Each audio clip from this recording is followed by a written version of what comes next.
en la primera clase miramos acerca de lo que era el liberalismo teológico o lo que es la teología liberal, y propiamente miramos cómo a partir de hacer una teología antropocéntrica, antropos es hombre, entonces antropocéntrica es centrada en el hombre. Cuando hacemos teología no basada en la escritura, sino basado en el hombre, vamos a desviarnos, producto que el liberalismo, como hablamos de Hegel, estaba hablando acerca que la forma de interpretar todo debería ser basado en la razón. Entonces, cualquier cosa que no podamos comprender y lo demás, tenemos que reinterpretarlo. O sea, todos los milagros, las cosas sobrenaturales que se encuentran en Jesús y que miramos en la Biblia, tenemos que darle una reinterpretación para que sea alcanzable al cerebro humano. ¿Por qué? Porque todo se está basando en que el hombre entienda. Entonces, ¿en qué está el poder? En que el hombre lo entienda, no tanto en que venga de parte de Dios. Entonces, ¿qué es lo que pasa con los milagros, con el nacimiento virginal, con la resurrección? Hay que reinterpretarlos para que alcance la razón del hombre. Luego, ¿verdad? Ahí es donde vemos todos estos conflictos filosóficos, donde encontramos el neoortodoxo, y el neoortodoxo lo que dicen, no es a través de la razón. A Dios no se puede alcanzar a través de la razón, porque Dios está mucho más elevado que nosotros. Grandes teólogos como Barnes, y él lo que nos dice es, tiene que ser en base a una experiencia personal. Schleiermacher habla acerca de que a Dios solo se puede llegar por medio del sentimiento, no por medio de la razón. Empiezan a hacer teología basado ¿en qué? En la filosofía y en las ciencias. Entonces, basado en eso es que vamos a interpretar la Biblia. Cuando hacemos eso, nos vamos a desviar totalmente y nos vamos a exponer, ¿verdad?, a alejarnos del mensaje bíblico. ¿Cómo debemos interpretar las escrituras? Cristocéntricamente, tiene que ser teocéntrico el aspecto, o sea, Dios como el centro de la revelación. Entonces, lo que él dijo es la verdad, indiferentemente que hay cosas más allá de lo que yo puedo entender, pero cuando él dice que la escritura es inspirada, yo debo confiar en y que cada palabra ahí, él no la dio, teos neusta. Pero estos puntos liberales llegan a extremos, llega al punto de lo que es la teología de la liberación, y hablamos acerca de lo nefasta que es la teología de la liberación. La teología de la liberación es aquella que lleva a personas que se llaman cristianos a ayudar a guerrillas, a derrocar gobiernos, y esta teología en síntesis lo que habla es acerca de que Dios está a favor del oprimido, pero que lo escoge por encima de todo lo demás. Entonces, la característica para que Dios te ame más es que estés oprimido. Entonces, si usted es una persona oprimida, tienes el favor de Dios. No es un asunto de arrepentimiento, no es un asunto de aceptarlo por fe, de nacer de nuevo, sino es un asunto de que como usted es una persona oprimida, tienes ya el favor de Dios por eso. Entonces, este movimiento parte, ¿verdad?, como tenemos que quitar gobiernos. Entonces, miramos sacerdotes en Perú patrocinando la guerrilla, siendo parte del movimiento guerrillero. Luego esto tiene diferente evolución.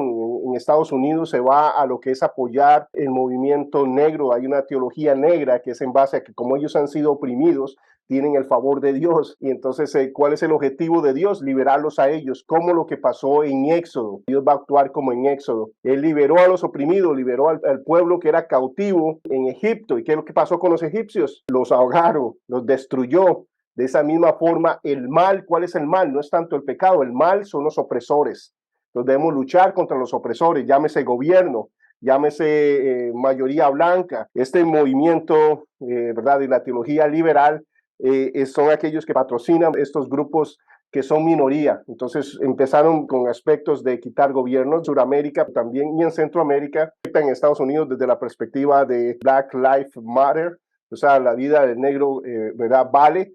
En realidad la vida de todos vale, porque es una vida, porque todos fuimos conformados a la imagen de Cristo Jesús, no más uno que el otro, indiferentemente de nuestra situación, todos estamos igual delante de Dios, pero hacen excepciones de ese tipo. De ahí sale lo que es la liberación femenina, hasta el punto, ¿verdad?, donde nosotros podemos ver una teóloga católica que ella lo que dijo es que, porque cuando vamos a la Biblia lo que leemos es Dios como Padre, Dios, ¿acaso Dios es hombre? No, Dios es la madre. Y como Él es como una madre, como una mujer, tenemos que reinterpretar la Biblia para verla de esa forma. Vemos el aspecto, ¿por qué? Porque han sido oprimidas. Entonces llega hasta el punto de que, de nuevo, antropocentrismo, o sea, el centro es el hombre. Entonces, ¿cuál es el punto? Que usted sea feliz. Teologías de la liberación hoy en día habla acerca de autorrealización. son estas que nos dirigen desde la perspectiva, usted tiene que amarse a usted mismo, usted tiene que perdonarse a usted mismo, usted tiene que aceptarse a usted mismo, etcétera, etcétera.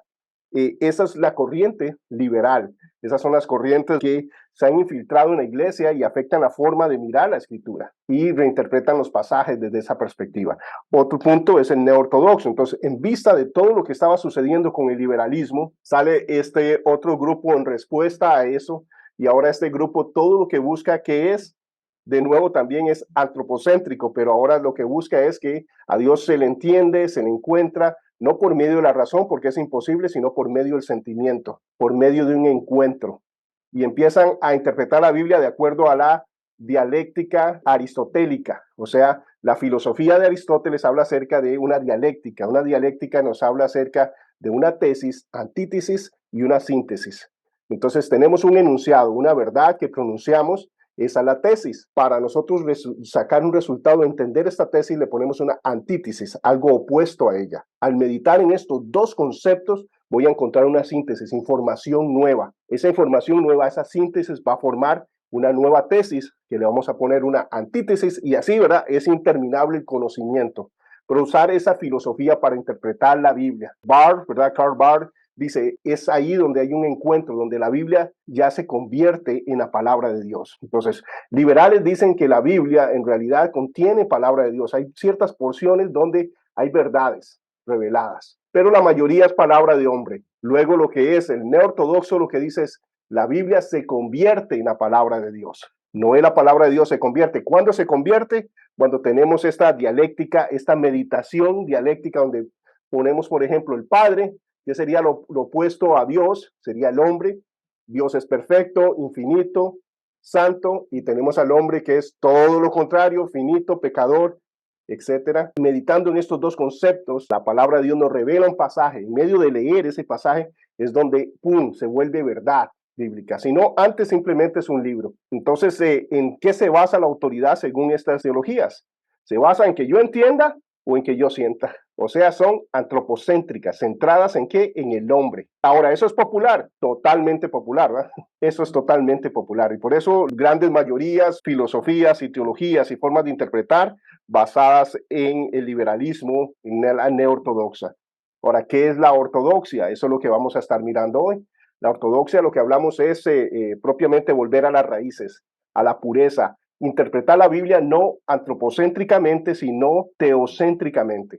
O sea, Dios es el centro, lo que buscamos es exaltar y glorificar a Dios, no al hombre. Entonces lo comprendemos desde una perspectiva de una revelación de Dios hacia nosotros. Entonces la autoridad está en Dios, no en mí. Yo lo que soy el receptor de esa revelación de Dios, de esa verdad de Dios. Entonces cuando nosotros hacemos teología centrada en el hombre, es que caemos en el liberalismo, caemos en la neortodoxia.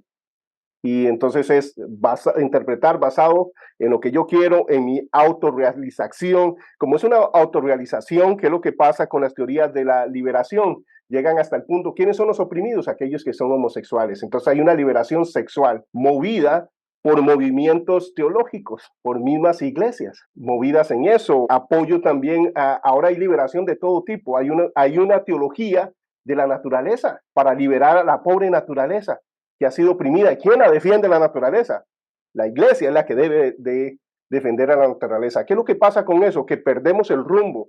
Entonces ahora la iglesia, ¿cuál es el objetivo de la iglesia? El objetivo de la iglesia es que no hayan pobres. El objetivo de la iglesia es que nadie sufra. El objetivo de la iglesia, ¿verdad? Entonces nos desviamos. Entonces esto también calza con aquellos que llaman kingdom takers, que es el reino ahora. Es establecer el reino nosotros, ¿no? El que va a establecer el reino es Jesucristo en su segunda venida. Jesús en su primera venida, eso es lo que dijo, ahora mi reino es espiritual, es un aspecto de liberar espiritualmente, es de llevar, y no es a través de cambiar el gobierno, es de cambiar el corazón de la gente que gobierna y que escoge a los gobernantes. Es ahí donde está la razón cristiana, de hecho. Entonces, más que hacer un cristianismo social, ¿verdad? Hay iglesias que se dedican solo a cosas sociales y creen que esa es la visión y la misión de ellos en la vida. No, es salvar las almas. Ese es el objetivo por el cual estamos acá. Y no es acabar con esas cosas. Se nos llama ¿a qué? A servir a los demás, a amar, a compartir y demás. La iglesia es promotora de esa, pero su fin es la salvación de las personas. Hay muchas corrientes de eso y divergencias dentro de nuestras propias iglesias y nuestra vida. ¿Alguno de ustedes ha tomado, verdad, decisiones basado en lo que a usted le gusta, en lo que usted quiere, sin pensar en Dios? Bueno, ahí hay alguien en Chile que hace eso. ¡Qué barbaridad, esos chilenos! Sí, ¿verdad? Porque vemos eso y nos quedamos, oh, qué sociólogos, ¿verdad? Qué bárbaros, liberales, y no, pero a veces nosotros interpretamos o tomamos decisiones antropocéntricamente, o sea, basados en nosotros mismos, sin tomar en cuenta a Dios. No estamos diciendo, esto glorifica a Dios, esto exalta a Dios. ¿Qué dice Dios al respecto en esta situación? Es que la muchacha está muy bonita. Él dice, no te unas en yugo desigual. Es que está muy bonita. Es que la voy a ganar para Cristo. No, ¿qué dice Dios? Que no se una en yugo desigual, digamos, para poner un ejemplo, que creo que todos estamos casados, entonces nadie se ve aludido. Pero ese es el punto, que muchas veces tomamos decisiones basado en eso y no pensando teocéntricamente, no pensando en Dios como el centro de nuestras vidas, como aquel que nos rige. Entonces es importante hacer aplicaciones en todo lo que estamos estudiando a la hora que vayamos a la Biblia desde la perspectiva, ¿quién tiene la autoridad? La Biblia, porque procede de Dios. Punto de vista conservador ortodoxo. Frase clave, recordamos cuáles eran las frases claves anteriores del liberalismo, es la Biblia contiene la palabra de Dios, que implicaba que contenía también palabra del hombre. Luego en la neortodoxa, la frase clave era, la Biblia se convierte en la palabra de Dios o llega a ser la palabra de Dios. Que lo que implicaba es que es en el momento en que yo hago este ejercicio de autoconfrontación con la palabra y con Dios, en este contraste, y entiendo en ese momento que es palabra de Dios para mí. Alguien diría como una rema, ¿verdad? ¿Han escuchado ese término rema? Y es que cuando uno lee, ¿verdad? Pero en cierto momento uno siente, boom, esto es palabra de Dios para mí directamente, pero eso no significa que el resto no es palabra de Dios para mí. Entonces, la frase para lo que es el punto de vista evangélico, cristiano, ortodoxo, de la sana doctrina, porque también hay movimientos fundamentalistas. Los movimientos fundamentalistas, ellos casi que adoran más a la Biblia que a Dios. Es la Biblia más que el mismo Cristo. Pasaría un poco como lo que pasó con los fariseos, ¿verdad? Que él dice, escudriñen las escrituras, pero porque ellas hablan de mí, porque ellas apuntan a mí, porque ellas te llevan a la salvación que es por la fe en Cristo Jesús. No es por saber la escritura. El diablo la conoce. ¿Cómo tentó a Jesús? Usando la Biblia. No puede negarla. Es la autoridad máxima, pero sí puede torcerla. Y hasta el día de hoy lo hace, ¿verdad? Ahora, ¿cómo fue que Jesucristo venció la tentación? Usando la escritura. Entonces vemos el valor que Jesucristo le dio a la palabra de Dios. La frase clave es, la Biblia es la palabra de Dios. ¿Qué implica esto y por qué hablamos acerca de esto? Bueno, el pasaje clave cuando hablamos acerca de la inspiración es 2 Timoteo 3, 16 y 17, pero de hecho desde el 14 empieza a hablarnos acerca de esto, desde el 13 empieza a hablarle a Timoteo y habla acerca de falsas enseñanzas y demás, y dice que él tiene que perseverar en las cosas correctas y le habla acerca de cómo es que nosotros nos mantenemos en el camino correcto. Y en el versículo 15 dice, y desde la niñez has sabido las sagradas escrituras, las cuales te pueden hacer sabio para la salvación por la fe que es en Cristo Jesús. Toda la escritura es inspirada por Dios y útil para enseñar, para redarguir, para corregir, para instruir en justicia, a fin de que el hombre de Dios sea perfecto, enteramente preparado para toda buena obra. Y vamos a desmenuzar todo lo que vemos acá. Entonces, lo que vamos a hacer es interpretar este pasaje teocéntricamente. Lo que hacemos es observaciones del pasaje. Una de las cosas importantes acá que miramos es que dice que la Biblia está puesta aparte de todos los demás libros. ¿Por qué? Porque se le llama como sagradas escrituras. Sagrado significa santo, algo que es separado, puesto aparte, que no es igual a lo demás. Y se le llama como a la escritura sagrada. Algo importante que vamos a seguir mirando acá es que está hablando no de pensamiento, sino de qué? Del grafe, de lo escrito. Inclusive acá es más agudo, dice grama, pero ya vamos a llegar a este detalle. La Biblia está puesta aparte de todos los otros libros. Aquí las escrituras son llamadas santas. Esto significa puesto aparte, diferente. De acuerdo a lo que enseña el Espíritu Santo por medio de Pablo, la Biblia no puede de ningún modo ser comparada con otros libros. La Biblia es diferente, procede de Dios, tiene información que solo Dios puede conocer y que la reveló a ellos. La unicidad de la Biblia es increíble. Vamos a hablar más de eso en una clase posterior, pero la unidad de la Biblia es increíble, porque la mayoría de textos sagrados que nosotros podemos ver son escritos por una persona. Y acá estamos hablando de 40. Son escritos, obviamente, esa persona en su tiempo de vida, en un lapso determinado, en un lugar determinado, en una condición fija y demás. Pero cuando estamos hablando de las escrituras, estamos hablando de 3 continentes diferentes, 40 personas por más de 1500 a 1600 años, donde muchos no se conocieron entre ellos, no se relacionaron entre ellos. Y vemos una unidad, y vamos a desarrollar ese concepto, pero son cosas únicas que tiene la escritura que no tiene ningún otro libro. Y la evidencia para mí más fuerte que tiene la escritura es la profecía. Los otros libros no contienen profecías, o son profecías que no son específicas.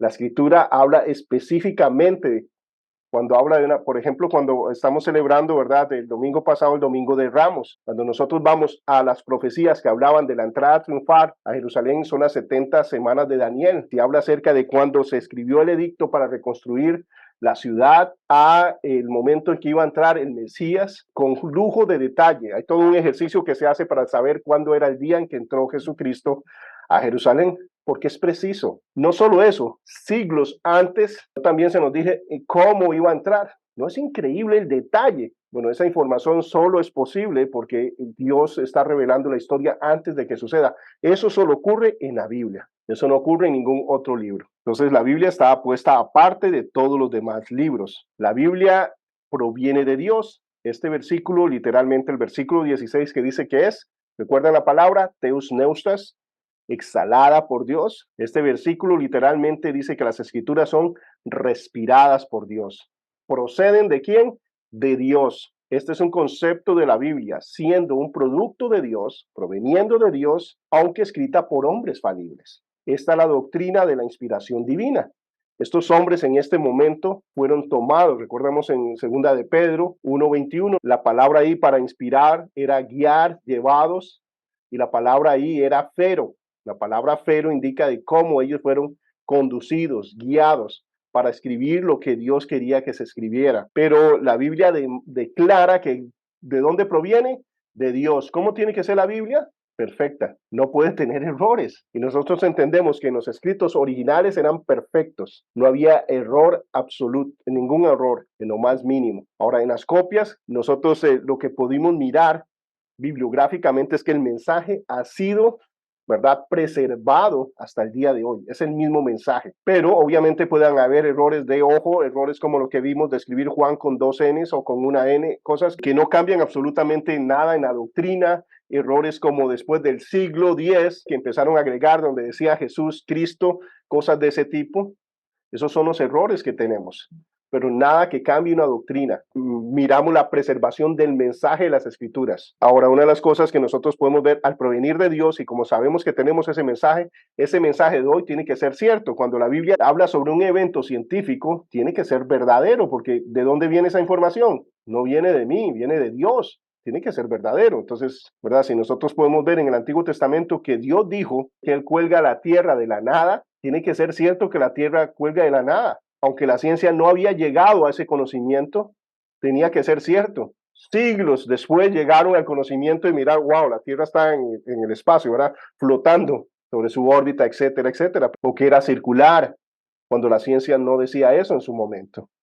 Todas esas cosas es increíble porque son testimonio de que esta información verdaderamente proviene de más allá de la mente de sus escritores. Ni siquiera la ciencia conocía estos factores, pero es parte de saber que proviene de Dios. La Biblia es de Dios en su integridad, o sea, de principio a fin. De Génesis a Apocalipsis, toda la escritura es inspirada por Dios. Nosotros tenemos el testimonio acá directamente del Antiguo Testamento, implica el Antiguo Testamento, pero aplicación general es porque es toda la escritura. Y vemos a Jesucristo, ¿qué les dijo Jesucristo a sus discípulos? Que tenía que darle más información, que iba a seguir él revelándose, iba a revelar más cosas que en ese momento ellos no iban a poder sobrellevar esta información. Tenían que esperar que el Espíritu Santo, él dijo, cuando venga el Espíritu Santo, él les va a revelar otras cosas, otra información, pero también ¿qué iba a hacer? Que les iba a recordar todas sus palabras. ¿Cuál era el objetivo de recordarle todo lo que él había hecho? Bueno, para tener nosotros los evangelios y luego tener más información. Eso es Señor Jesucristo, Dios hecho carne, diciendo que él iba a revelar y que nos iba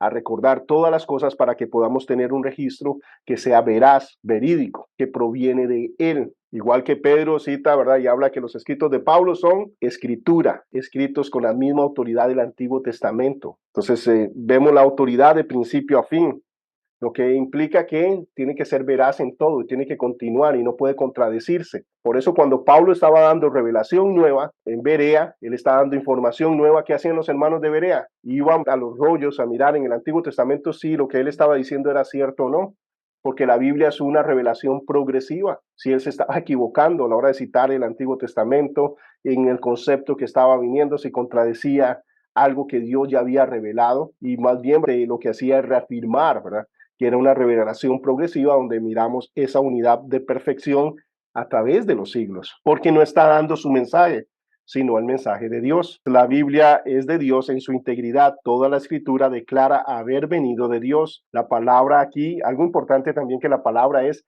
grafe. Entonces, ¿qué significa grafe? La palabra significa escrito. No dice que los pensamientos, como vamos a ver algunas de las posiciones, cuando tratan de explicar la inspiración, hay diferentes posiciones teológicas, pero la escritura en sí se interpreta a sí misma y dice que es lo escrito, no son los pensamientos, sino lo escrito, proviene de Dios. Cada palabra proviene de Dios. Esto refiere que la inspiración plenaria, plenaria significa pleno, completo o entero. Todo eso escrito proviene de parte de Dios. La Biblia es de Dios en sus más pequeños detalles. ¿Por qué en los más pequeños detalles? Esto es lo que mencionaba al principio, porque ahí dice, cuando se le habla a Timoteo, dice que él desde pequeño ha sabido las sagradas escrituras, pero la palabra ahí para sagradas escrituras no es grafe. ¿Recuerdan? Grafe significa escrito o libro. La palabra ahí para escritura es grama. Grama significa letra. Entonces le está diciendo, desde pequeño tú has sabido las sagradas, las santas letras.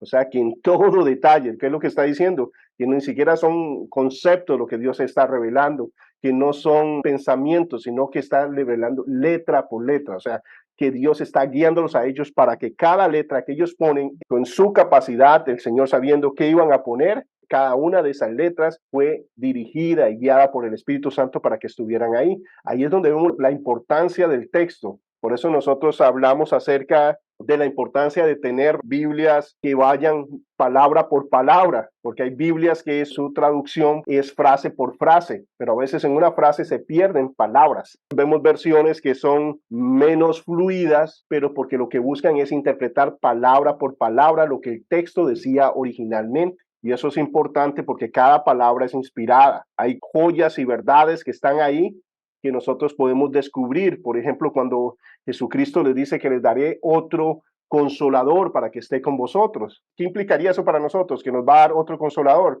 Y que nos va a dar otro consolador, pero nada más. No hay mucha tela que cortar, eso es lo que está diciendo. En español está diciendo qué clase de consolador es. Cuando dice otro consolador, ¿qué está diciendo? ¿Que es igual que él en español? No, está diciendo que es otro, simplemente, ¿cierto? Lo que pasa es que en el griego sí, porque la palabra que se usa para otro es alos. Para decir otro se puede decir heteros. Entonces, cuando usted usa la palabra otro para heteros, significa otro. Cuando utiliza la palabra alos para decir otro consolador, otro paracletos, esa palabra alos significa que es de igual calidad. Igual calidad. O sea, que ese paracleto, ese consolador es igual a él. O sea, es Dios, es todopoderoso. Eso es lo que está diciendo. Ya eso es diferente, ¿o no? Entonces vemos la importancia de las palabras. ¿Tiene valor o no? Ya ahora a la hora de enseñar ese pasaje podemos hablarlo con una autoridad diferente. Claro, si estudiamos la palabra como tal, porque la palabra ahí es alos, ¿verdad?, que significa de igual calidad. La escritura, ¿verdad?, ha sido inspirada aún en sus más pequeños, ¿verdad?, detalles. Letra por letra ha sido inspirada por Dios. Por eso el valor que tiene. Por eso la riqueza y la confianza que podemos tener en el texto bíblico, por eso el ataque que recibe, por el poder que hay en ella. Nosotros creemos que cada palabra ha sido inspirada por Dios. De hecho, cada letra ha sido inspirada por Dios. La Biblia dice es solo un libro con un tema totalmente abarcante. Es un libro, en realidad son 66 libros en un periodo de 1500 a 1600 años, escrito en 3 diferentes idiomas, escrito en 3 diferentes continentes, escrito por más de 40 escritores, y vemos la unidad. ¿Por qué? Porque cada uno de ellos no está hablando su mensaje, sino el mensaje de Dios. Y es por eso que existe esta unidad. El tema total es la salvación en Jesucristo. En cada uno de los libros nosotros podemos encontrar una referencia a Cristo, al Mesías. La Biblia no es solo un grupo de escritos religiosos no relacionados, desconectados. Es un libro unificado, planeado por Dios para enseñar al hombre el camino de la salvación. Y esto es increíble, esta unidad de la Biblia es una de las cosas que podemos ver lo que es sobrenatural en la Escritura, que tenga esta unidad a pesar de cómo se escribió. A pesar de eso no vemos contradicciones, todos fluyen porque están dando el mensaje de Dios, no su propio mensaje. Si usted hoy va a la biblioteca y busca diferentes doctores que han estudiado en las mejores universidades del mundo sobre un tema, vas a ver cómo ellos se contradicen a sí mismos, que han estudiado en las mejores universidades, y cada uno tiene diferentes puntos de vista. Eso no sucede en la Escritura. El tema es la salvación por medio del Mesías, de principio a fin. Lucas 24, del 44 al 45. Y les dijo, esto yo les decía cuando todavía estaba con vosotros, que era necesario que se cumpliera todo lo que sobre mí está escrito en la ley de Moisés, en los profetas y en los salmos. Entonces les abrió la mente para que comprendiesen las escrituras. Esto es Jesucristo hablando. Sabemos que hay teólogos liberales y demás que dicen que Moisés no fue el que escribió. En su momento, guiados en que la ciencia no había descubierto escritura y decían, no puede haber sido Moisés porque no había escritura en ese momento. Luego la ciencia empezó a descubrir y se dio cuenta que sí había escritura cuneiforme antes del tiempo de Moisés. Entonces dijo, ok, entonces ya cambió porque hacían teología basada en la ciencia. Le daba más autoridad a la ciencia que a lo que la escritura decía. Entonces, esta es la división del Antiguo Testamento. Y Jesucristo está diciendo que todo el Antiguo Testamento, ¿de qué testifica? De él. Todo es el mismo tema. Por eso podemos ver esa unidad y podemos ver que todos ellos murieron con la esperanza en el Mesías. Y eso es lo que los justificó, ¿verdad? Su fe puesta en el Mesías, como lo que nos justifica a nosotros es nuestra fe puesta en Cristo Jesús. Luego en Juan 1:45, Felipe encontró a Natanael y le dijo, hemos hallado a aquel de quien escribió Moisés en la ley y también en los profetas, a Jesús de Nazaret, el hijo de José. Aquí vemos revelación por medio del Espíritu Santo. ¿Y quién fue el que escribió la ley? Fue Moisés de nuevo, pero vemos la unidad de qué hablaba la ley, de qué hablaban los profetas, de Jesús de Nazaret, del Mesías prometido. Luego en Juan 5:39, examináis las escrituras porque vosotros pensáis que en ellas tenéis vida eterna y ellas son las que dan testimonio de mí. Entonces, ¿qué es lo que está hablando Jesucristo a través de las escrituras? La vida eterna no está en la escritura, sino está en aquel que las escrituras señalan. ¿A quién señalan? A Jesucristo. Entonces él estaba diciendo, si ustedes examinaran las escrituras, me aceptarían a mí, porque ellas lo que hablan es de mí. El objetivo de las escrituras es dar testimonio de mí. Todas las escrituras nos guían a eso. Entonces alguien decía, ve, por eso lo importante es conocer a Jesucristo, no tanto la letra, sino conocer a Jesucristo. Bueno, ¿cómo puedo conocer a Jesucristo sin la palabra de él? Él es la que me revela quién es el Mesías. Recuerda cuando tenían que identificar a Jesús, cuando Juan el Bautista está en sus momentos de debilidad, está a punto de morir y demás, y él dice, vaya, dile que sí es él o no, ya lo había reafirmado, el Espíritu Santo le había hablado, pero él envía a sus discípulos a Jesús a decirle, hey, ¿eres tú el que ha de venir o es otro? Entonces, la reafirmación con Juan, ¿cuál fue? No que Jesús le dijo, sí soy yo, sino vea lo que yo hago. Si conoces las escrituras, sabrías que eso es lo que hace el Mesías. Entonces las escrituras nos llevan a Cristo Jesús. Son ellas las que nos dicen realmente si podemos creer o no quién es y quién no, ¿verdad? Si alguien dice algo, bueno, es cierto o no es cierto, basado en la escritura nosotros podemos saber, tener certeza si el mensaje viene de Dios o no. Efesios 3:11, propósito eterno, desde los tiempos antiguos, todo apunta a ¿qué? A la salvación que iba a venir por medio de Cristo Jesús. Entonces vemos la unidad. Otro de los aspectos que nosotros podemos ver es que la Biblia protege a los cristianos del error. Una de las características que tiene la Biblia, producto que es veraz, producto que es fidedigna, producto que es inerrante, infalible, por eso nos ayuda a nosotros a no cometer errores. Si la Biblia contuviera mitos, como dicen los neortodoxos, errores, falsas pretensiones concernientes a su autoría, milagros y profecías, ciertamente no es un libro que pueda dar seguridad, protección de las falsas enseñanzas, ¿verdad? Si está lleno de error, ¿cómo podríamos confiar nosotros en las escrituras? No tendríamos una razón para confiar en ella si realmente lo que ahí dice simplemente son mitos y leyendas, que son fantasías. Por lo contrario, lo que la Biblia dice son hechos. La Biblia es suficiente para hacer al cristiano completo y maduro. Ahí está todo lo que nosotros necesitamos. Un libro imperfecto no podría producir perfección. Es una contradicción lo que hablan los liberales o ortodoxos, que la Biblia está llena de errores. Puede equivocarse en los aspectos de historia o de ciencia.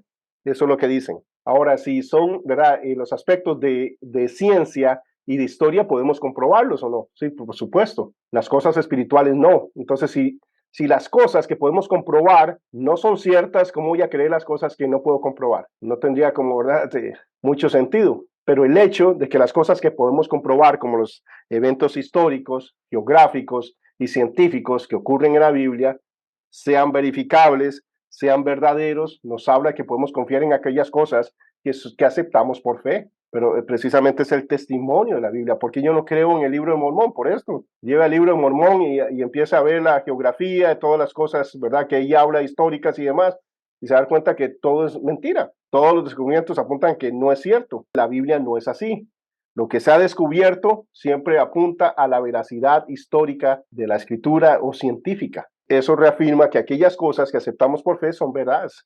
Sería ilógico poderles decir que la Biblia puede estar equivocada en los aspectos de ciencia y de historia, pero crean en esto, eso sí es cierto. Dios la inspiró, Deus Neustas, exhalada por Dios. Su naturaleza no puede ser quebrantada. Eso lo que significa es que lo que dice se cumple. Su naturaleza es divina. Lo que ahí dice, eso es lo que va a suceder. ¿Qué es lo que tengo que hacer yo? Someterme, sujetarme a ella, entender que esa es la verdad. Por más que lo que yo sienta o piense, crea o me digan o las ideas que tenga, la escritura es verdad. Tenemos un Dios que va a cumplir lo que él ha dicho. Es un Dios que no cambia. Por ejemplo, hay personas que creen que Dios cambia porque leen el Antiguo Testamento cuando habla de Acán y cómo él guardó del tesoro cuando ellos fueron a la batalla en Jericó. Dios les dijo, no toquen absolutamente nada del botín. Todo eso es anatema, todo eso debe ser quemado. Anatema es separado para que Dios lo consuma, lo juzgue. ¿Y qué pasó? Que él guardó algunas de las prendas en su tienda. Producto de eso trajo pecado, contaminó todo el campamento, contaminó al pueblo. El pecado de él causó la muerte de muchas personas, inclusive de su familia, porque posteriormente cuando Dios revela qué es lo que iba a suceder, Dios dijo, el pecado se juzga y contamina. Entonces, ¿qué pasó? Él y toda su familia fue separado y murieron apedreados. Una vez que fueron apedreados, los quemaron con todas sus pertenencias. Esa es la forma en que Dios trata el pecado. Una buena pregunta es, bueno, Señor, si tú hiciste eso con Acán, ¿cómo es posible que yo no sea apedreado ni quemado? Porque tú no cambias. Aborreces el pecado, sabes lo que contamina y demás. Entonces me dijo, no, es que tú fuiste apedreado y quemado en la cruz del Calvario. Toda mi ira que te correspondía a ti porque pecaste en la cruz del Calvario, yo me plací en moler a mi propio hijo para satisfacer mi justicia. Como soy perfecto y santo, no puedo albergar pecado conmigo. Entonces tus pecados fueron los que causaron la ira contra el Cordero de Dios, contra Jesucristo. Tu vida mediocre, pecadora y demás se le atribuyó a Jesús. Todas tus rebeldías y demás, tus soberbias y toda la santidad de Jesús, que nunca falló, nunca pecó, se me aplica a mí. Por eso yo puedo entrar confiadamente ante el trono de la gracia. Pero Dios no ha cambiado. La paga del pecado es muerte. En nuestro caso fue la muerte de Cristo Jesús. Dios no cambia. Dios es el mismo, ayer, hoy, por los siglos de los siglos. La escritura dice no puede ser quebrantada. El enemigo sabe eso. El diablo, ¿cómo tentó a Eva? Torciendo la escritura, porque no puede cambiar la escritura. ¿Cómo tentó a Jesús? Torciendo la escritura. ¿Por qué? Porque la Biblia es la verdad. Porque Dios dijo, yo voy a hablar, me voy a revelar y quiero que quede por escrito. La Biblia no trata de adaptarse a los tiempos, no trata de ser políticamente correcta. Es lo que es. La Biblia ofende. Sí, a mí me dijo que el problema, ¿verdad? Que si yo me enojo, no, el problema no son los demás, soy yo, es mi corazón. Que yo lo que tengo que hacer es morir a mí mismo, que tengo que depender, que no se trata de mí, sino de Él, que no es el dúo dinámico, Víctor y Jesús contra el mundo, es yo tengo que menguar para que Él crezca, que del camino al éxito es el servicio, es la entrega, es ver a los demás como superiores a mí mismo, de eso se trata, que yo nunca voy a merecer ni he merecido la salvación en mi propia justicia, pero Él me ha hecho merecedor por la fe en Cristo Jesús. Todo eso es doctrina pura que está ahí en la Biblia. La Biblia nos dice eso. Y no vemos contradicción en la palabra de Dios. Por eso es una luz, es una lámpara, por eso es tan atacada.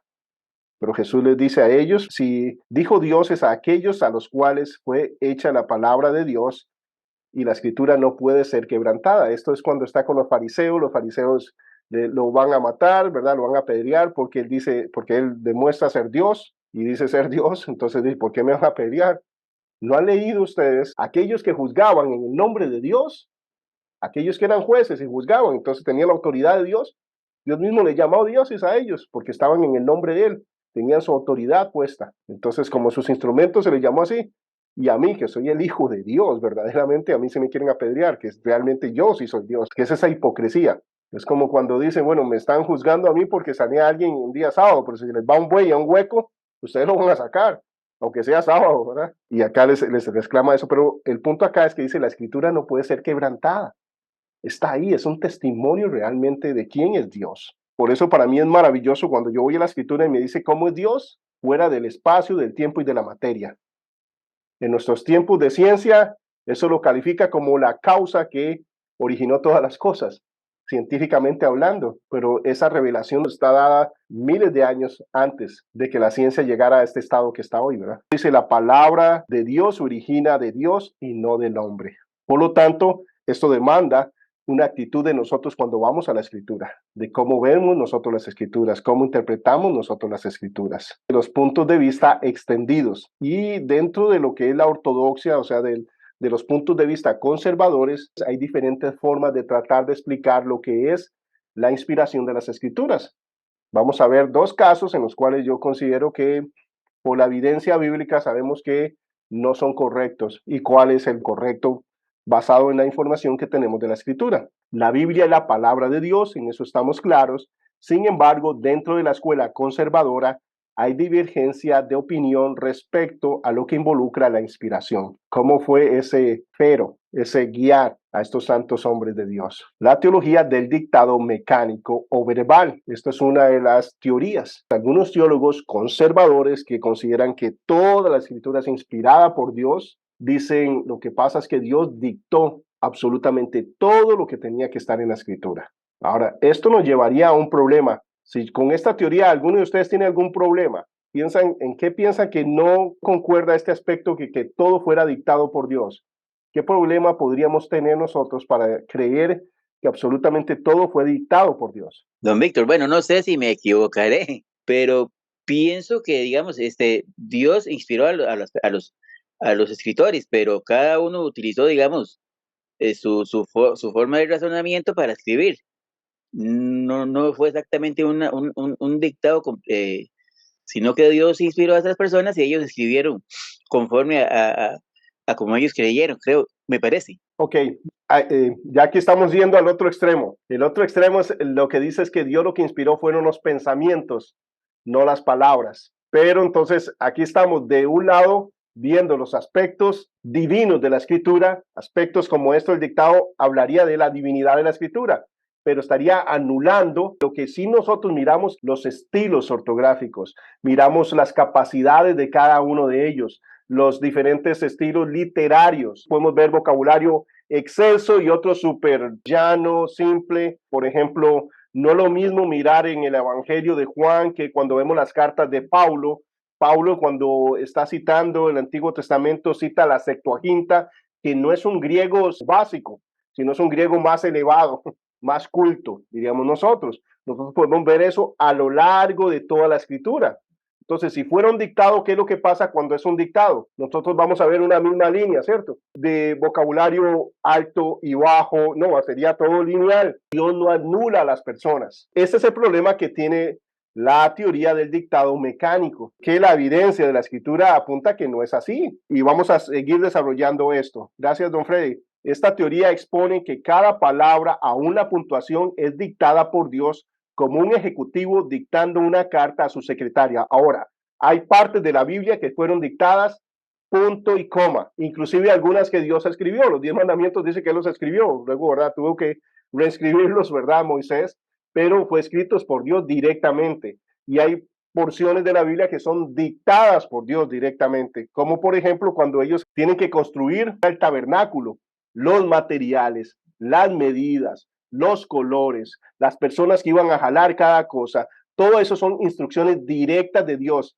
Y ahí va punto y coma, directamente de Dios. Pero el resto de la escritura no vemos eso. Entonces, hay ciertas porciones que vemos este fenómeno, pero el resto, dentro de los mismos libros donde están esos dictados, vemos el resto de la escritura que no es así, que vemos los atributos de la persona que está escribiendo. El profeta humano sirvió como un secretario para tomar notas de Dios, es lo que dice esta teoría. Si así fue, todo el estilo de la escritura sería uniforme. Segunda de Pedro 3, del 15 al 16, dice, tened por entendido que la paciencia de nuestro Señor es para salvación, como también nuestro amado hermano Pablo, según la sabiduría que le ha sido dada, os ha escrito casi en todas sus epístolas, hablando en ellas de estas cosas, entre las cuales hay algunas difíciles de entender, las cuales los indoctos e inconstantes tuercen, como también dicen las otras escrituras. Lo que está aquí hablando es que la palabra aquí, escritura, los escritos de Pablo que tienen la misma autoridad de lo que está hablando, pero una de las cosas también es que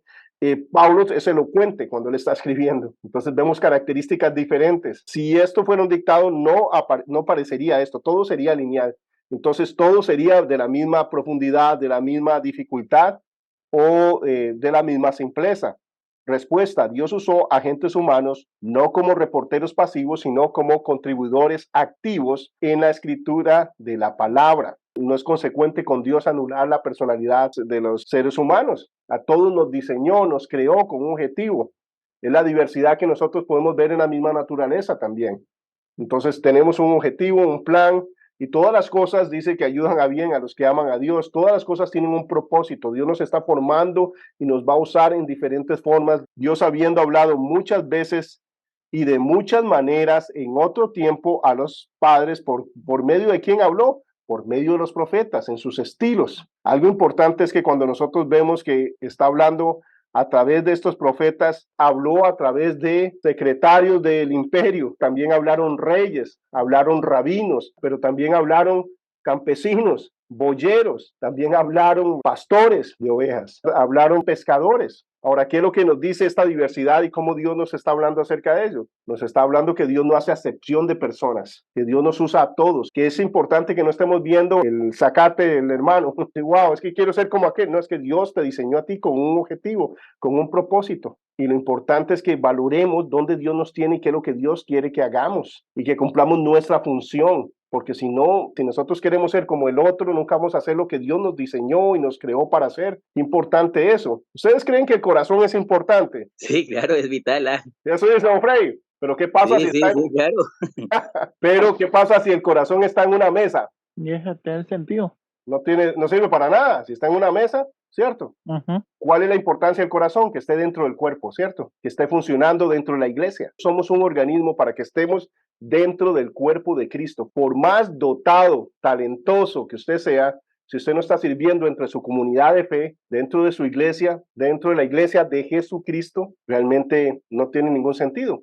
Porque cada uno de nosotros tiene una función. ¿Para qué? Para ejercitarla dentro del cuerpo de Cristo. Diferente, cada uno de nosotros es diferente. Yo doy gracias por mi corazón, pero no es que no quiera mis pulmones, ¿verdad? O que me dé lo mismo mis riñones o mi hígado, no, todo es importante y que todo funcione en lo que Dios lo llamó a hacer. Pero ¿qué pasa si ¿verdad? Los pulmones quieren ser corazón? Bueno, vamos a tener un problema bastante grave. ¿Verdad? Dios a cada uno, como a cada uno de los que escribió, le dio facultades, cualidades. Es importante que lo que estemos haciendo sepamos que sea lo que Dios quiere que nosotros hagamos, que estemos haciendo eso. Por eso a partir de hoy, me voy a ser cantante. Nadie quiere eso, ¿no?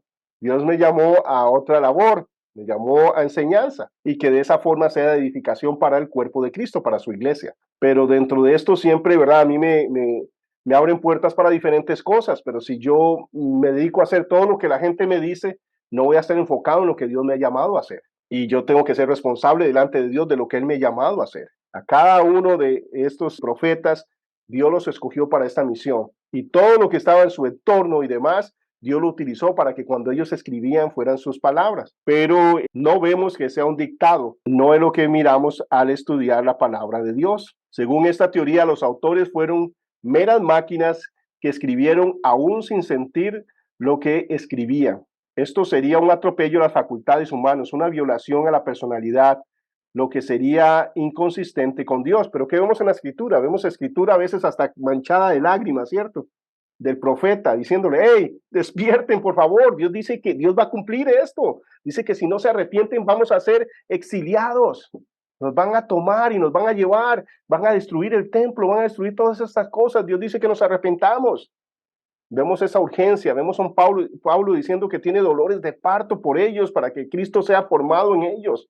Vemos esa pasión, miramos toda esa energía, todo, ¿verdad? Eso que ellos sentían, sus sentimientos, sus expresiones y demás, y Dios quiso que eso fuera reflejado a través de ellos, el corazón de Él y la pasión de Él por las personas. No vemos un dictado mecánico. Esta teoría descarta al hombre y le da énfasis a Dios, pero descarta al hombre y al hombre lo miramos importante dentro del desarrollo de lo que Dios nos reveló. Está a la vista el rastro del hombre, cada uno en su propio estilo literario, con sus propias palabras. De principio a fin, eso es lo que vemos. Y luego entonces, en vista de del problema, ¿verdad?, de la teoría del dictado, otro grupo empezó a pensar y dice, no, ok, eso no es así porque vemos todas estas cosas. En realidad, Dios inspiró los pensamientos, entonces Dios puso en ellos los pensamientos y ellos escribieron lo que ellos percibían de eso. Era, digamos que es su interpretación del mensaje de Dios. Lo que pasa es que ahora le restamos, ¿verdad?, divinidad a la escritura, porque a la hora de yo transmitir un mensaje de Dios, estoy limitado y puedo equivocarme en este concepto. Y porque la escritura, recuerda que dice, Steun neustas grafe, entonces hablando de lo escrito, no está hablando de los pensamientos, inclusive grama, letra.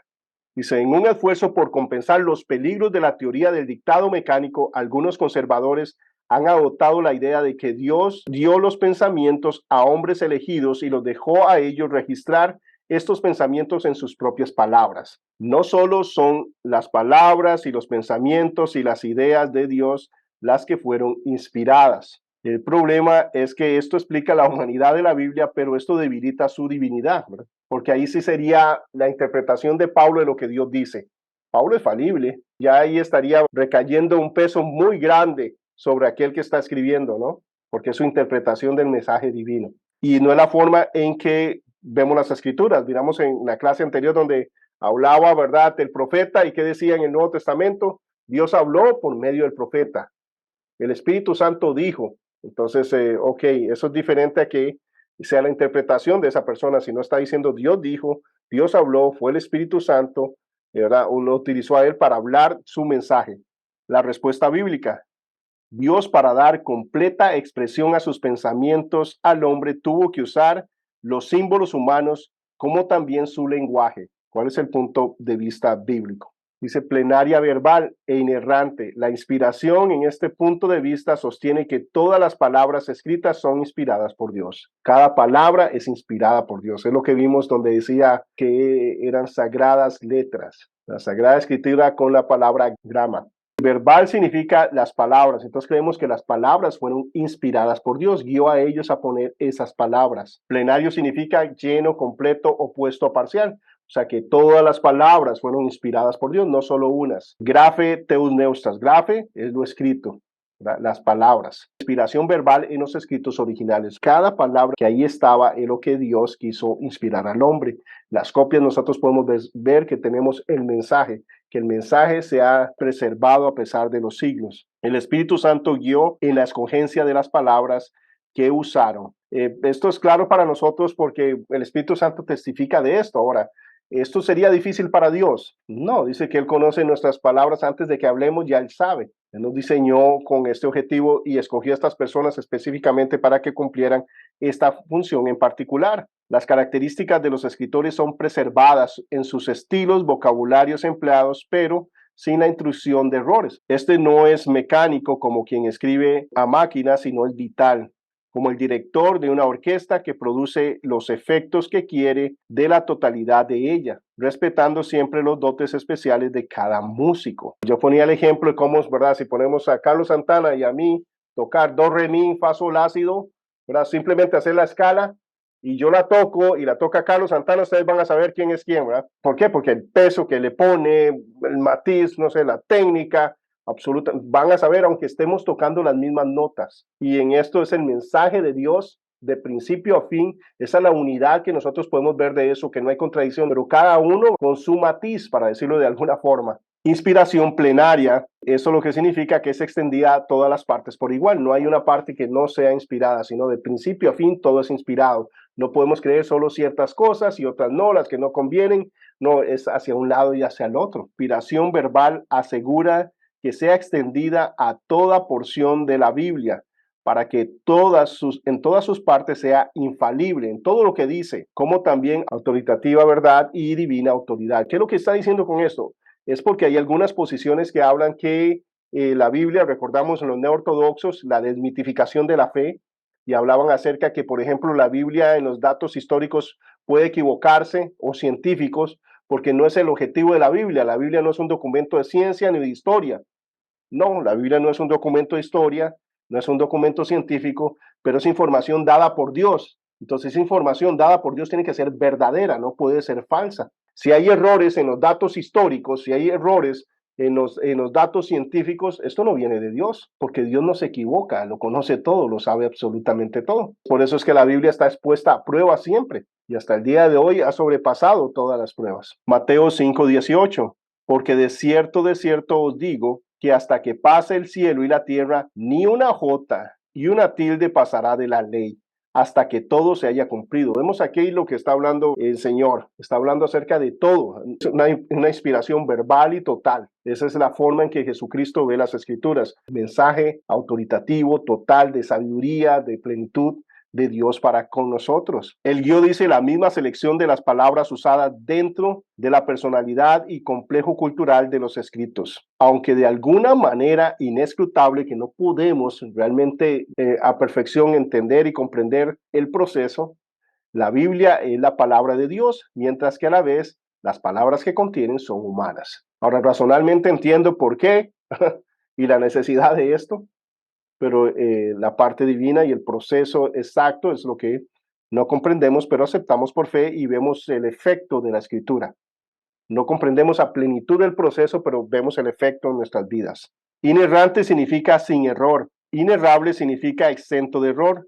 Los diccionarios consideran que es un término sinónimo de infalible, lo que significa no propenso al engaño o algo seguro. Esto deben ser características de un mensaje que proviene de Dios. Realmente hay poca diferencia en el significado de las dos palabras, aunque históricamente el uso de inerrable en relación a la Biblia es más reciente. Si hay alguna diferencia en el significado de los dos términos, sería que infalible incluye la idea resultante de ser fidedigno, mientras que inerrable enfatiza principalmente la veracidad de las escrituras. En un examen de la historia de la doctrina de la inerrabilidad, muestra que las discusiones acerca de su importancia pertenecen al periodo moderno, o sea que en los primeros siglos nadie cuestionaba la autoridad de la escritura.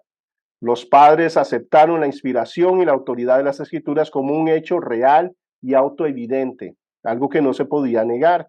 La inspiración es entonces el proceso por el cual los hombres movidos por el Espíritu Santo produjeron escrituras espíritu inspiradas. Primera de Pedro 1:21 es donde encontramos cómo fue el proceso. Dice, pues ninguna profecía fue jamás dada o traída producto de la voluntad humana, no es el mensaje del ser humano. De hecho, algunos profetas no querían dar el mensaje porque se estaban exponiendo sus vidas. Muchos tuvieron que correr, muchos murieron por dar el mensaje que el Señor los mandó a darlo, sino que los hombres inspirados, guiados, conducidos por el Espíritu Santo fueron llevados de parte de Dios. Entonces la palabra fero, eso es lo que nos habla. Habla de la idea de ser cargado, de ser llevado, de ser conducido. Es como si vamos corriendo cuesta abajo, ¿verdad? ¿Han visto cuando uno va corriendo cuesta abajo, ¿verdad? Que uno no puede ni parar, ¿verdad? Y va súper rápido y dice, wow, no, pero es que no puedo parar, ¿verdad? Si paro, ¿verdad? Ahí quedo, ¿verdad? Es como que te va guiando, ¿verdad? Y eso te lleva, ya cuando vamos cuesta arriba es otra cosa, ¿verdad? Ya no le digo correr, ¿verdad? Y voy gateando, pero cuando voy para abajo, ¿verdad? Voy en una velocidad increíble, pero es porque no puedo parar. Esa es la idea de Fero, está siendo guiado, está siendo llevado, conducido. Eres tú el que estás corriendo, pero es una fuerza sobrenatural que te va guiando, que es en este caso, ¿verdad? El Espíritu Santo. Segunda Timoteo 3:16, toda la escritura es teusneustas. ¿verdad? Inspirada por Dios. Es reconocido aquí que estamos en un área de misterio. Exactamente cómo llegó a acontecer la inspiración infalible es algo que las mentes finitas no pueden comprender a plenitud. Y hay tres aspectos de esto de que es la inspiración que nosotros podemos ver y que debemos distinguir. Una cosa es la revelación, otra cosa es la inspiración y otra cosa es la iluminación. Son tres aspectos diferentes. Entonces, cuando hablamos de revelación, es el acto de Dios por medio del cual Dios da a conocer al hombre lo que el hombre no puede conocer por sí mismo. O sea, la información que procede de Dios. Eso es revelación. Dios se dio a conocer. Dios nos revela cosas que inclusive a veces nuestra mente ni comprende, como aspectos de la Trinidad, de la eternidad. Te lo aceptamos por fe. Es información que nos dice cómo es Dios. ¿Entendemos un ser en tres personas? No, porque nosotros entendemos un ser en una persona, nada más. Esa es nuestra capacidad, pero Dios está más allá de eso. Pero Él se ha revelado, nos ha dado esa información, nos ha dado una información de cómo ser salvos, de qué es lo que espera de nosotros. Eso es revelación de Dios. El hombre por sí mismo siempre busca y cree que la forma de ser salvo es a través de las obras. Él nos revela que es a través de la obra de su Hijo. El ser humano cree que el ganar el favor a través de sacrificios. Y él dice que lo que a él le agrada que es la obediencia. Eso es revelación de parte de Dios, que nos ayuda a tener una relación correcta con Él. Pero esas son revelaciones de Dios y esas son las maravillas y las perlas que nosotros encontramos en la Escritura. Entonces, cuando hablamos de revelación, tenemos lo que es la revelación general. La revelación general es la creación. Todo lo creado testifica acerca que hay un Dios. Usted no sale, ve todo en orden, ve las maravillas, ve la estrella y dice, wow, aquí algo explotó. Eso no es racional, ¿cierto? Usted no sale y dice, wow, qué suerte tuve, ¿eh? Por puro chance todo está en su lugar. No, es irracional o no. Uno empieza a estudiar el cuerpo humano, el ojo, cómo se cierra, se abre la cantidad, ¿verdad? O sea, es increíble la complejidad de esto, el ADN, la información genética que está ahí, producto del chance. Wow, la nada, qué bien que hizo todo. Realmente eso no viene de la lógica. Uno dice, tiene que haber algo más que creó y que pone todo en orden. Hay leyes que toda la naturaleza está sujeta a ella. Entonces tenemos la revelación general. Ahora, la revelación general apunta a un ser supremo, a algo más que es todopoderoso, que está fuera del espacio, del tiempo y la materia. Yo no voy a decir, bueno, el que creó la computadora está dentro de la computadora. No, ¿cierto? Tiene que ser algo exterior a ella para que la cree, ¿cierto? Superior a ella para que la cree. Tiene que ser así, hablando científicamente, racionalmente. De igual cuando vemos el universo. Ahora, esas características se necesitarían para que Dios fuera la causa de todas las cosas, es lo que declara la revelación de Él que Él es. Así es como se revela. Ahora, eso lo sé por la Escritura, que es la revelación especial, su palabra, es la que me enseña cómo tener una relación personal con Dios, porque no es solo importante que sepamos que Dios existe y que tenemos una moral que nos dice que es bueno y que es malo, pero más allá podemos tener una relación con este Dios. Eso es fundamental. Bueno, eso es la revelación especial de Dios, que es su palabra, que nos apunta y nos guía a la necesidad de un Salvador, de Cristo Jesús, de principio a fin. Entonces, la revelación general, Romanos 1, del 19 al 20, porque lo que de Dios se conoce les es manifiesto, pues Dios se lo manifestó, porque las cosas invisibles de Él, su eterno poder, deidad, se hacen claramente visibles desde la creación del mundo, siendo entendidas por medio de las cosas hechas, de modo que no tienen excusa, pues habiendo conocido a Dios, no le glorificaron como a Dios, ni le dieron gracias, sino que se envanecieron en sus razonamientos y su necio corazón fue entenebrecido. Pero la evidencia de la existencia de Dios está ahí. Es irracional no creer en un ser supremo que creó todas las cosas y que por eso está todo en el orden que está. La revelación especial es uno de los regalos más maravillosos que tenemos. Dice, escudriñad las escrituras porque a vosotros os parece que en ellas tenéis vida eterna y ellas son las que dan testimonio de mí. Es ella las que nos lleva a Cristo Jesús a rendirnos, a entender que no podemos ser salvos por ninguna otra forma. Y la revelación máxima es Cristo Jesús. Cristo Jesús nos reveló completamente cómo es el Padre. Antes podríamos pensar en el Padre como un señor mayor con barba blanca y con un látigo. Y Jesucristo nos enseña el corazón del Padre. Nos revela cómo es el Padre, porque Jesucristo no, cada cosa que hizo la hizo en obediencia. Entonces, todas las muestras de amor, cada milagro que él hizo, las personas que perdonó y todo eso es en obediencia al Padre. El Padre estaba revelándonos cómo es el Padre. Y es, ¿verdad? ¿Por qué vino Jesucristo? Él vino en obediencia al Padre. El Padre lo envió a él. Esa es la pasión del Padre por su creación. En Cristo Jesús vemos cómo es el Padre. Si hemos visto al Hijo, sabemos cómo es el Padre. Entonces sabemos qué es lo que nos espera. ¿Quién es el que nos espera por la eternidad? Es un Padre amoroso, el que sacrificó a su propio Hijo por nosotros. Dios, habiendo hablado muchas veces y de muchas maneras en otro tiempo a los padres, por los profetas, en estos postreros días nos ha hablado por el Hijo, a quien constituyó heredero de todo y por quien asimismo hizo el universo, el cual siendo el resplandor de su gloria y la imagen misma de su sustancia, de su usía, y quien sustenta todas las cosas con la palabra de su poder, habiendo efectuado la purificación de nuestros pecados por medio de sí mismo, se sentó a la diestra de la majestad en las alturas. Wow. Entonces vemos la obra redentora de Cristo Jesús y Él nos revela cómo es el Padre, qué podemos esperar en Él. Eso es revelación, toda esta información que proviene de ¿quién?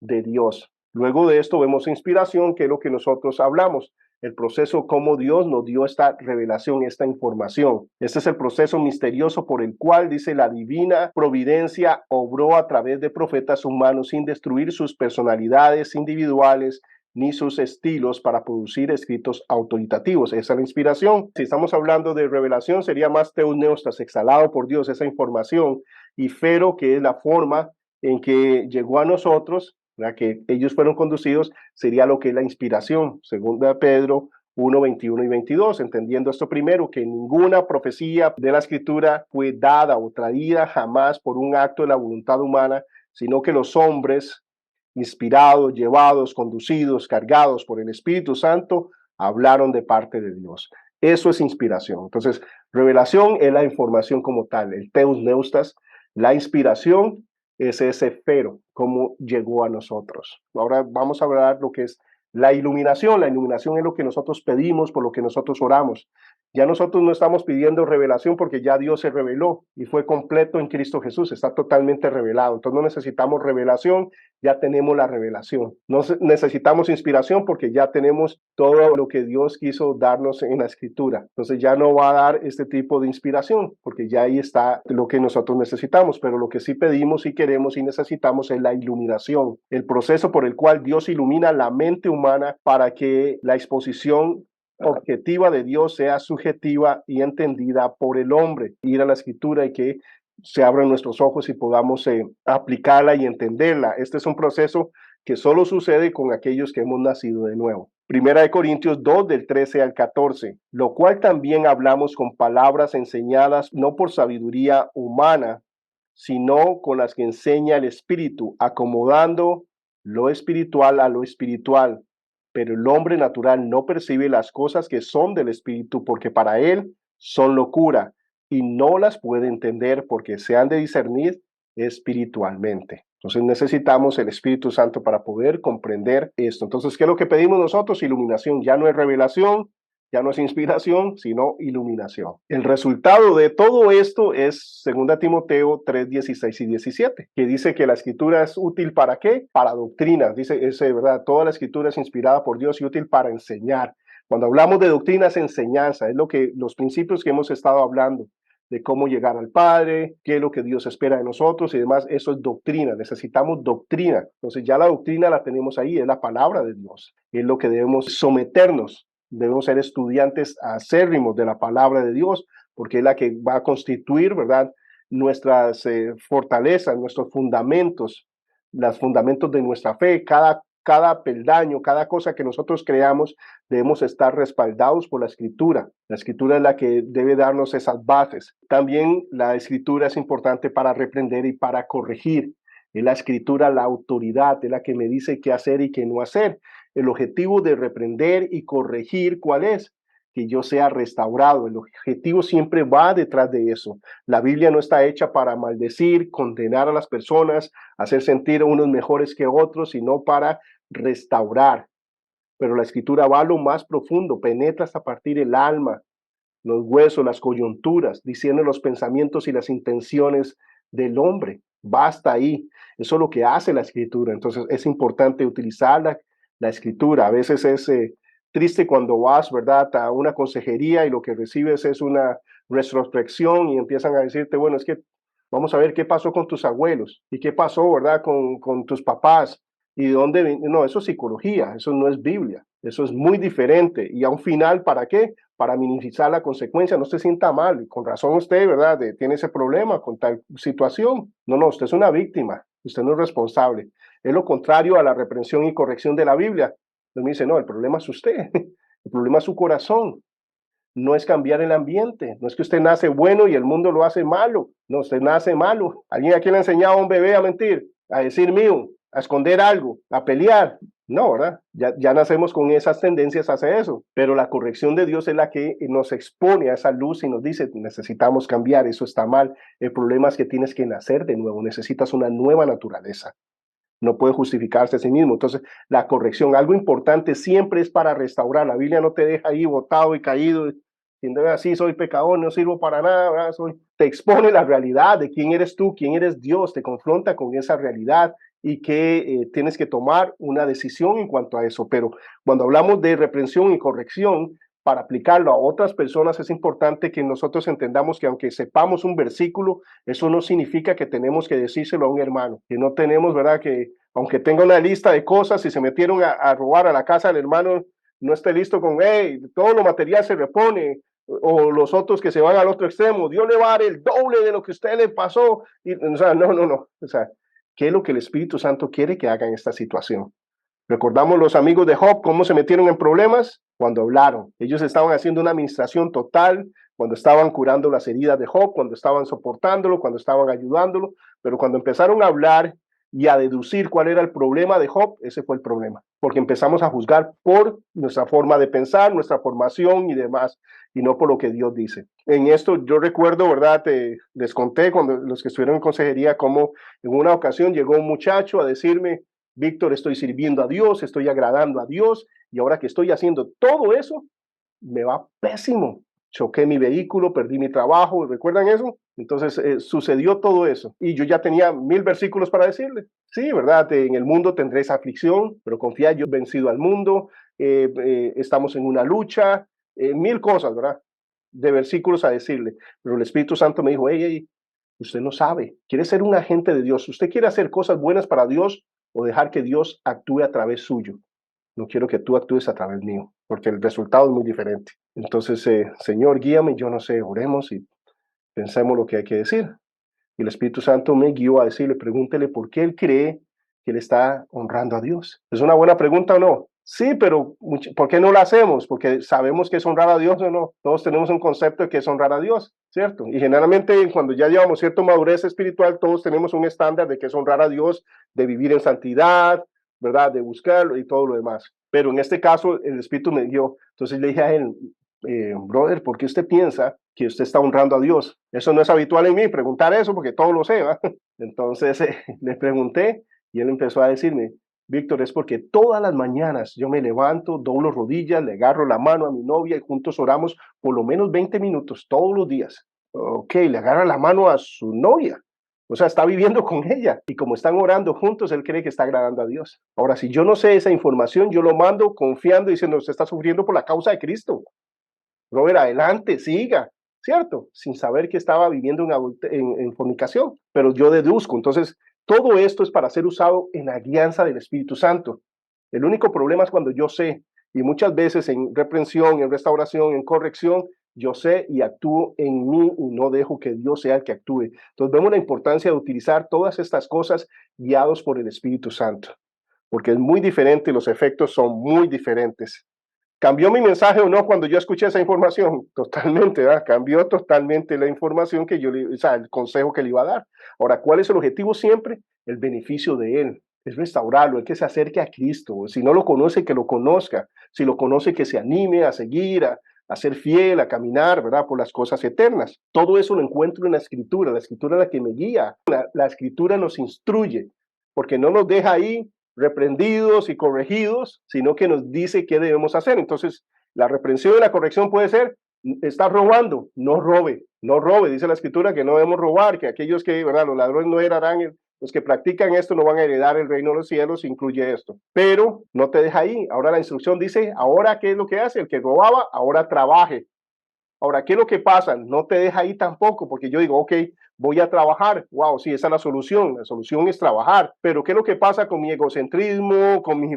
Sí, voy a trabajar y así me voy a dar todos los gustos que yo quiero. Y así no voy a ser tentado a robar. Es que la Biblia no dice que trabaje para satisfacer sus deseos y demás. ¿Cuál es el objetivo de trabajar? Dice para que tenga que compartir con otros. Oh, wow, es diferente, ¿verdad? Entonces vemos tres aspectos de esto, de la corrección cuando se llega a la finalidad. Entonces dice, no robe, ahora trabaje, pero para que tenga que compartir con otros. Cumpla el propósito, invierta en lo eterno. Wow, ¿es diferente o no? Bueno, esto es el consejo de Dios. La escritura nos lleva en eso, no nos deja, no voy a robar, no voy a robar, no voy a robar, declaro que no robo, yo no robo, no, trabaje. Ahora no trabajo, voy a hacerme esto, voy a comprarme esto y no, para poder compartir, voy a poder bendecir a otras personas. Wow, es un cambio radical. Antes hacía daño, ahora hago bien. Para la gloria de Dios y peso de gloria para mí. Entonces eso nos habla de educación, de disciplina, la palabra de Dios para instruir en justicia, en lo que es correcto. El fin, estar enteramente preparado para toda buena obra. Ese es el fin. ¿Cómo estoy preparado para toda buena obra? A través de exponerme a la palabra de Dios, de obedecer a la palabra de Dios. Entonces vemos que la Biblia es completa. ¿Qué significa estar enteramente preparado para toda buena obra? Practicar lo que la Biblia me guía, lo que me lleva a hacer. Vemos que aquí está completamente una vida abundante, una vida llena del Señor, una vida que lleva gloria y honra el nombre de Dios, que edifica a las personas a su alrededor, que cumple ese propósito, y esto es una vida de una persona llena de gozo, llena de paz, llena de plenitud. Esto es un árbol plantado junto a corrientes de agua que da su fruto a su tiempo. Esto no es un pozo, esto es una catarata donde salen chorros de agua viva. Es ahí donde Dios nos quiere llevar. Hay plenitud, hay paz, viviendo de esta forma, expuestos a la palabra de Dios. Ahora, todo esto es posible porque la Biblia es la palabra de Dios de principio a fin, es inspirada por Dios, es dada por Dios para con nosotros. No es un montón de sugerencias para nosotros, sino es la verdad que necesitamos y es autoritativa y debemos obedecerla. En virtud que lo hagamos, nosotros vamos a vivir, ¿verdad?, en plenitud y vamos a poder cumplir el propósito de Dios para nuestras vidas, vamos a acumular peso de gloria.